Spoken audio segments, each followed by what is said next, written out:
Y'all doing all right? Yeah. I had to sit down because I'm finna get real vulnerable. So, is that all right with y'all? We family, right? Yes. All right. So, I got a new piece. No shit. Before I start this piece, I do want to say this is very, very personal for me. It's very near and dear. I do want to advocate for all of us in here. If you got a lot of stuff on your mind, you're going through something emotionally, you don't know how to get it out, please call your counselor, seek therapy. It is okay for Black people to go to therapy.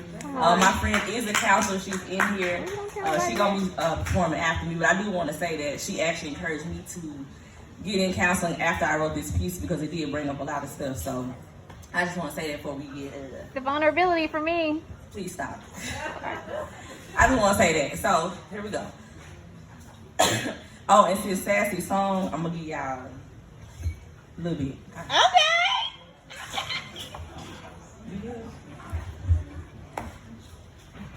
Sometimes I feel like a motherless child.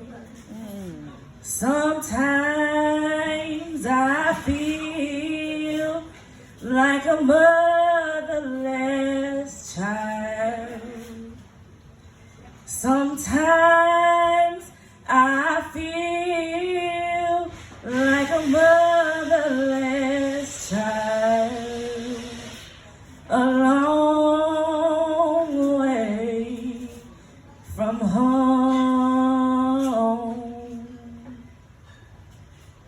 9 years old, standing on the steps of the courthouse, losing both parents, not to death, but to adoption. Two parents with different journeys, but both making the same choice, to be selfish, to choose themselves over the responsibilities of raising a child. A father who chose to live as if his daughter didn't exist, so he went California dreaming. And a mother who chose the streets. The need to fulfill her drug addiction superseded the responsibilities of raising her children. So her parental rights were a faded memory, clouded by a euphoric high, numbing the pain, creating distance.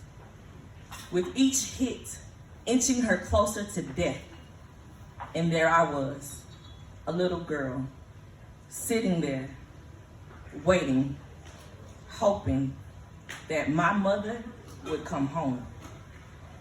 Every little girl should have wonderful childhood memories, a bright smile that reflected her joy, mental photographs of the good times, the excitement of being a kid.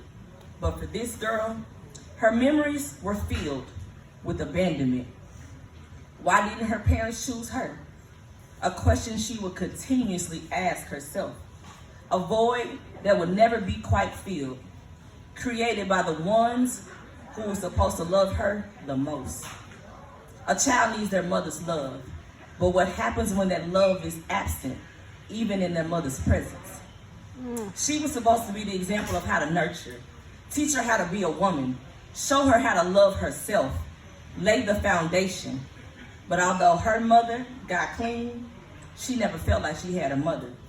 There was no hugs, no I love yous, no,